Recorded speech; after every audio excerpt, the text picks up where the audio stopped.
Assalamualaikum dan salam sejahtera. Untuk video kali ini, kita akan bincangkan subtopik meiosis yang berada di bawah bab 3, keturunan dan variasi.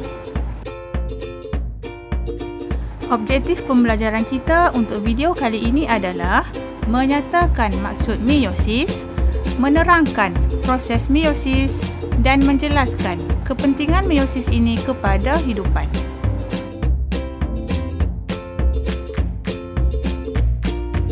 Meiosis adalah satu proses pembahagian sel yang menghasilkan 4 sel anak.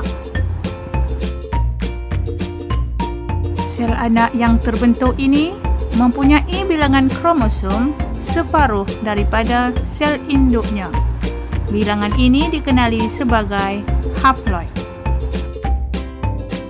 Meiosis berlaku pada sel pembiakan, iaitu testis yang menghasilkan sperma dan ovari yang menghasilkan ovum. Meiosis juga berlaku pada sel pembiakan tumbuhan. Enter, iaitu organ pembiakan tumbuhan jantan, menghasilkan debunga, manakala ovari, iaitu organ pembiakan tumbuhan betina, menghasilkan ovum.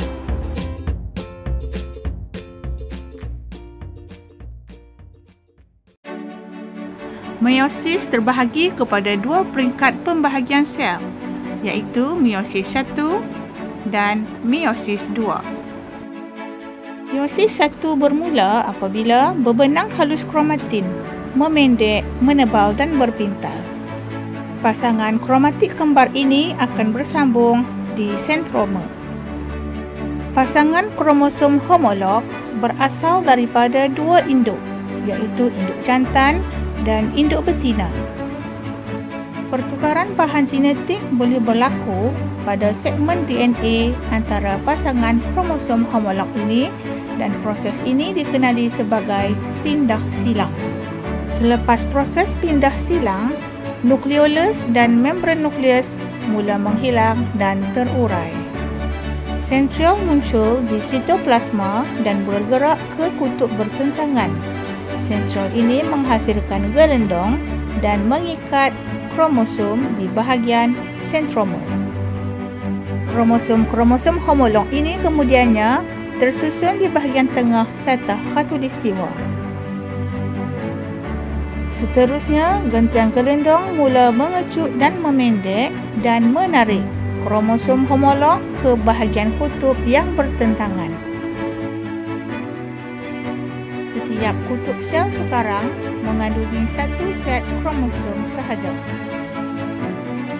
Seterusnya, gentian gelendong mula menghilang dan membran nukleus serta nukleolus muncul semula. Peringkat meiosis 1 diakhiri dengan proses sitokinesis di mana dua sel anak terbentuk dan sel-sel ini bersedia untuk menjalani peringkat meiosis 2.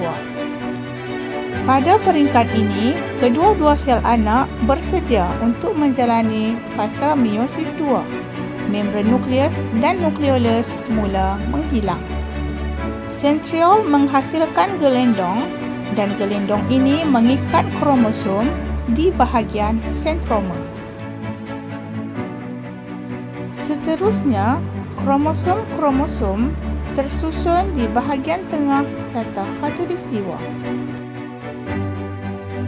Peringkat seterusnya adalah sentroma mula berpisah dan gentian gelendong mula mengecut dan memendek. Kromosom-kromosom ditarik ke kutub bertentangan. Di kutub, kromosom melepaskan pintalan dan memanjang semula membentuk berbenang kromatin seperti asal. Peringkat meiosis 2 diakhiri dengan proses sitokinesis dan 4 sel anak terbentuk di akhir fasa meiosis 2.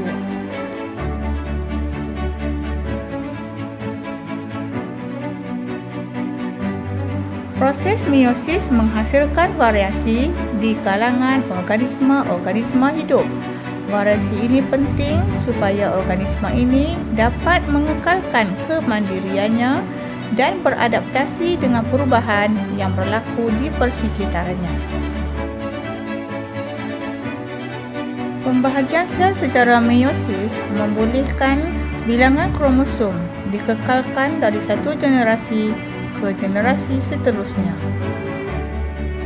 Semoga video ini bermanfaat. Sehingga berjumpa lagi di video seterusnya. Sekian, terima kasih.